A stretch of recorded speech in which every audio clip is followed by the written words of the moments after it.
लंकिनी की कथा। लंका पहले भगवान शिव के नगर के तौर पर बनाई गई थी, इसलिए उसकी सुरक्षा के लिए 64 योगिनियों में से एक शक्ति के अंश को स्थापित किया गया।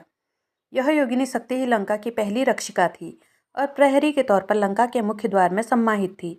जब रावण ने लंका को कुबेर से छीन लिया तो व्याकुल को योगिनी शक्ति ने ब्रह्मा जी से पूछा, क्या मुझे अब भी लंका की सुरक्षा करनी होगी?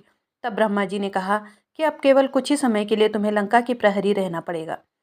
तुम्हें इस कार्य से मुक्ति का आदेश खुद रुद्र ही देंगे। तब योगिनी शक्ति ने ब्रह्मदेव से उनकी पहचान पूछी तो ब्रह्मा जी ने पूरा भविष्य न बताते हुए यही बात कह दी कि जब तुम किसी वानर के प्रहार से विचलित हो जाना तो समझ लेना कि अब राक्षसों का अंत निकट है और तब तुम भी लंका की प्रहरी सेवा से मुक्त हो जाओगी। हनुमान जी ही रुद्रावतार हैं, इसीलिए उनका प्रहार लंकिनी के उद्धार का कारण बना। एक किंवदंती भी काफी प्रचलित है। पूर्व जन्म में अप्सरा थी लंकिनी।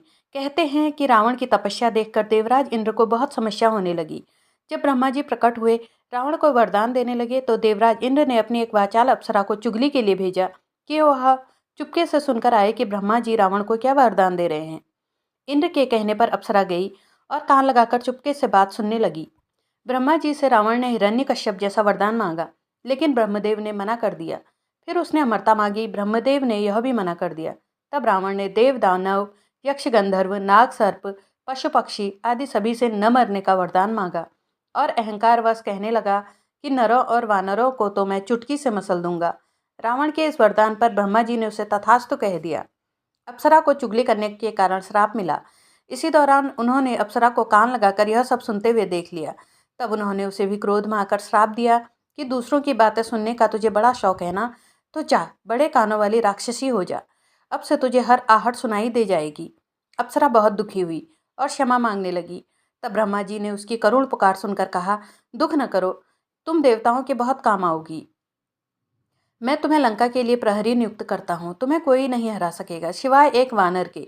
जिस दिन वह लंका में प्रवेश कर जाएगा, लंका की रक्षा का वही तुम्हारा अंतिम दिन होगा। वही अप्सरा लंकिनी बनकर लंका की रक्षा करती रही। फिर जब लंका रावण के अधिकार में आ गई, तब भी वही लंका की प्रहरी थी।